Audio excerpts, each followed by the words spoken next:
আজকে বানাবো cheesy soupy Maggi. তার জন্য প্রথমে জল নিয়ে নিয়েছি, তার মধ্যে ম্যাগিটাকে ছেড়ে দেবো সেদ্ধ করার জন্য। এর মধ্যে এবার একটু তেল দিয়ে নেব। আমার সেদ্ধ করা হয়ে গেছে ম্যাগিটা, এবার আমি এটাকে ছেঁকে নেব। এবার কড়াইয়ে তেল দিয়ে নিলাম।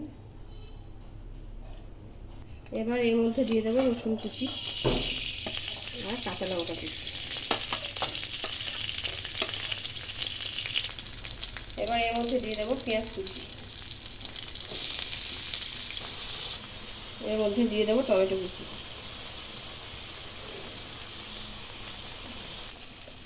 এবার এর মধ্যে দিয়ে দেবো ম্যাগি মশলা।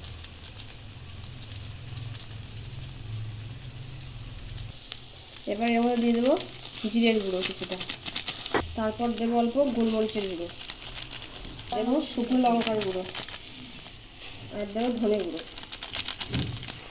যেহেতু ম্যাগিটা সুপি বানাবো সেই জন্য পরিমাণ মতো জল দিয়ে নেব।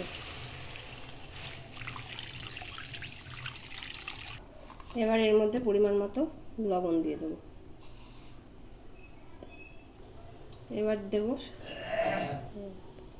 দেবো সামান্য পরিমাণে হলুদ। এবার এর মধ্যে দেবো অল্প পরিমাণে সয়া সস। এবার দিয়ে দেবো এর মধ্যে টমেটো সস।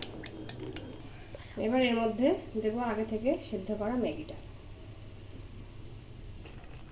এবার উপর থেকে চিজ দিয়ে দেবো, আর একটা চিজ দিয়ে দেবো ফর বেটার টেস্ট। চিজটা ভালো করে মাখিয়ে নিচ্ছে এর সাথে। আমার ম্যাগি কমপ্লিট। আপনারা বানিয়ে খাবেন, আশা করি ভালো লাগবে। খুব টেস্টি হয় ম্যাগিটা।